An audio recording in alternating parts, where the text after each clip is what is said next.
Durante tarde, toma lugar um acidente com a basta atenção na área de Bandabou. Central de polícia em chamada, com a altura de Zumbo, tinha um auto com uma pessoa. Mesora dirigiu uma patrulha policial no sítio e a gente não havia um acidente e a tomar nota que tu muito hambre auto dal. O vencido sua intenção estava para cruzar a caia para um restaurante chinês que tinha em cercania, pero não havia auto bom para o que cruza. Neste momento que ela começa a cruzar a caia, tinha um veículo manejado por uma dama acercando. A senhora fez tudo possível para evitar o choque, pero não a logra. E a outra da vítima é muito hambre que queda dormir no caminho queando de baixa dolor. Sua pia quebra e ela tem algum rasgo também na curva.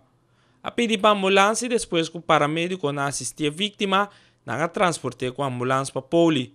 Polícia e tráfico junto com forense se quedam encarregados da investigação para se não há vista mais melhor com o acidente a tomar lugar.